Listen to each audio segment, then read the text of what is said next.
Hello everyone, আসসালামু আলাইকুম। আজকে একটি একদম সহজভাবে বিকেলের নাস্তায় কিভাবে আমরা পুরি তৈরি করব তা দেখাচ্ছি।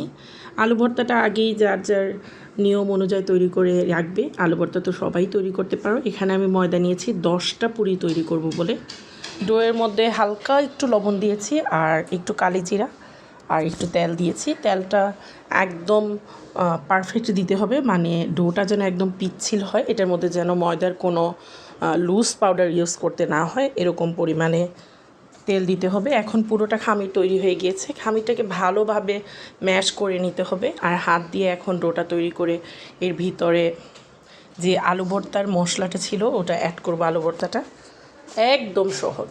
আমি একটা জিনিস খেয়াল করে দেখেছি, আমরা বাহিরের অস্বাস্থ্যকর যে পুরি খাই তার থেকে কিন্তু বাসায় তৈরি করে খাওয়া অনেক বেশি স্বাস্থ্যসম্মত এবং ভালো, আর পরিমাণও প্রচুর পাওয়া যায়। যত খুশি তত তৈরি করে খাওয়া যায়, হেলদিও খাবার হলো, বিকেলের নাস্তাও চটপট জলদি হয়ে গেল।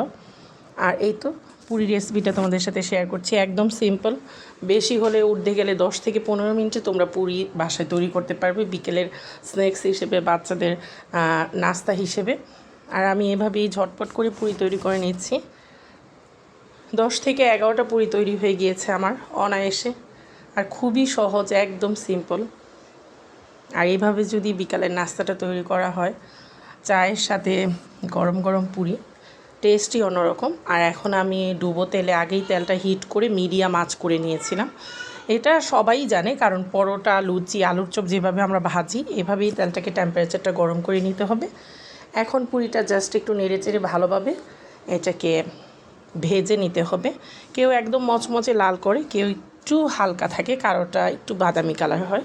তো আমি মিডিয়াম রেখেছি। এই যে দেখো কি ফুলকো হয়েছে। আর এইভাবেই একদম সহজ নিয়মটা আমি তোমাদের সাথে শেয়ার করলাম, যেন তোমাদের বাসায় বানাতে সুবিধা হয়। অনেকেই কিন্তু পুরি বানাতে মনে করে অনেক বেশি কষ্ট, কিন্তু না, একদম সহজ নিয়ম যেভাবে করা হয় ওভাবে আমি তোমাদের সাথে শেয়ার করলাম পুরির রেসিপিটা। আর তোমরা বাসায় ট্রাই করে দেখতে পারো, একদম সুন্দর পারফেক্ট পুরি।